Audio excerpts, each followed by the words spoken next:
Bonjour à vous. L'argument ontologique est un argument qui est censé prouver l'existence de Dieu. Un argument célèbre que l'on trouve énoncé dès le XIe siècle par Anselme, un moine bénédictin italien qui deviendra par ailleurs archevêque de Canterbury avant d'être canonisé, devenant ainsi saint Anselme. En philosophie, l'ontologie est une partie de la métaphysique qui peut se définir comme l'étude de l'être. Dès lors, si cet argument est qualifié d'ontologique, c'est tout simplement parce qu'il va s'appuyer sur ce que Dieu est, sur la définition de ce qui constitue l'être de Dieu. Le principe consistera ici à déduire l'existence de Dieu à partir de son concept, de son essence, à partir de la définition qu'on donnera de lui. Le point de départ d'Anselme consiste à dire que nous avons tous une certaine idée de Dieu.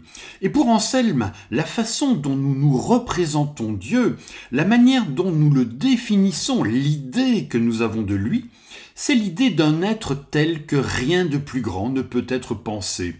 Un être qui possède toutes les qualités positives au plus haut point. Un être qui possède toutes les perfections. Un être parfait. Autrement dit, ce que nous dit l'argument ontologique, c'est que si Dieu est défini comme l'être possédant toutes les qualités positives au plus haut point, alors il faut nécessairement lui reconnaître la qualité de l'existence, car sans celle-ci, il lui manquerait une qualité positive et il ne serait donc pas parfait, ce qui serait alors en contradiction avec sa définition.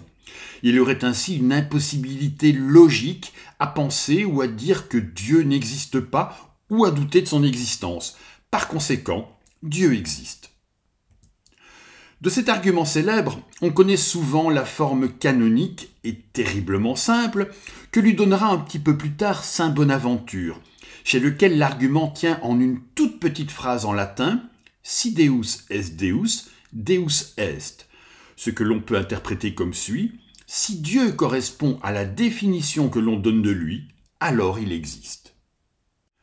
Pour mieux comprendre le caractère logique de l'argument, on peut le transformer et l'exprimer sous la forme d'un syllogisme, c'est-à-dire sous la forme d'un raisonnement déductif. La première prémisse dit que j'ai l'idée d'un Dieu parfait, c'est-à-dire un Dieu qui possède toutes les perfections, tous les attributs, toutes les qualités positives. On pourrait dire que rien ne lui manque. La deuxième prémisse affirme que l'existence est une qualité positive, l'existence est une perfection.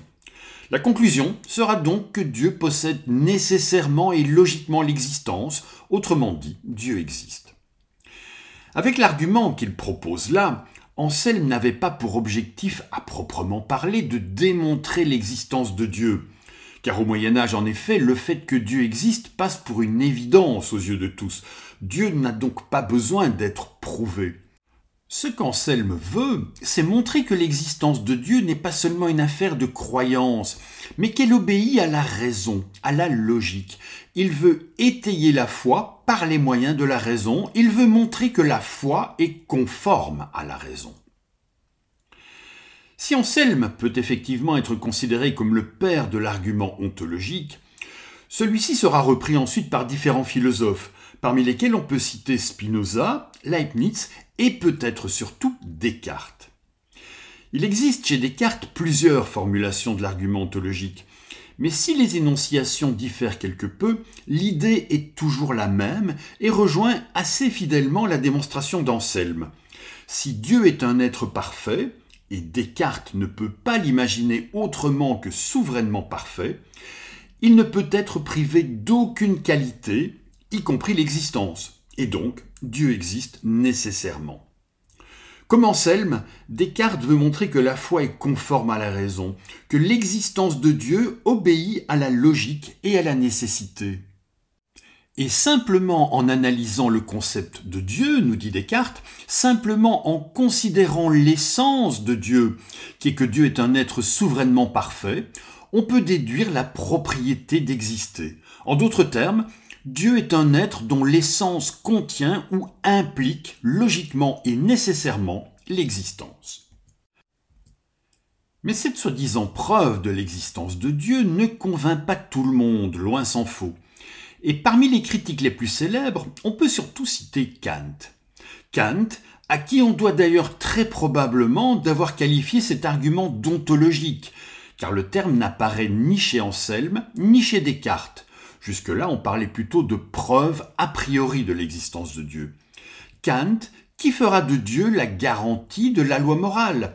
Kant, qui dira qu'il est néanmoins impossible de prouver l'existence de Dieu, dans la mesure où on ne peut pas en faire l'expérience. Kant, qui fera alors appel à la notion de foi. Dieu existe nécessairement et nous devons avoir foi en son existence. Je vous remercie d'avoir regardé et écouté cette courte vidéo et je vous invite à rester curieux et ouvert, à faire preuve d'esprit critique, mais aussi à prendre plaisir à la vie.